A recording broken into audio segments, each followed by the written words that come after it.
nay mga taong nga istorya nga si Kristo Jesus daw wala daw gilansang sa cross. Mutuob mo ani brad. Kinsa daytong kung dili si Kristo Jesus ang gilansang nito sa cross, kinsa dayto? Katong gilansang dito sa cross namatay. Kinsa dayto? Kung dili magaling tinuod nga si Kristo Jesus ang gilansang sa cross, lain tong gilansang dito. Kaluoy po sa tao nga gilansang dito nga inosente siya sa kabalo sa iyang sala o sa iyang mga violasyon. Kalit lang gipuli siya dito og gilansang siya sa cross aron matay. Muna ba no?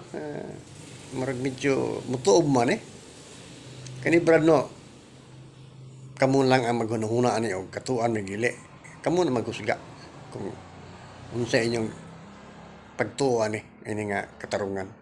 Kaya sa akong kabahin, medyo dako pa kaya na isang question mark. No? Marag medyo at marag negative, marag di ko to.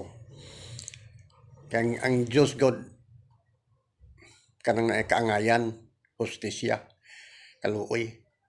Dili gusto ang Ginoo ang Dios nga dunay tao nga mapasubo ba, mapahamak nga silutan siya sa sala nga wala na nabuhat. No? Maganda ba no? Muna nga, kini sa nga statement, kamo na ang maghukom. Muna akong ka-advise pa no? Salamat o thank you Lord.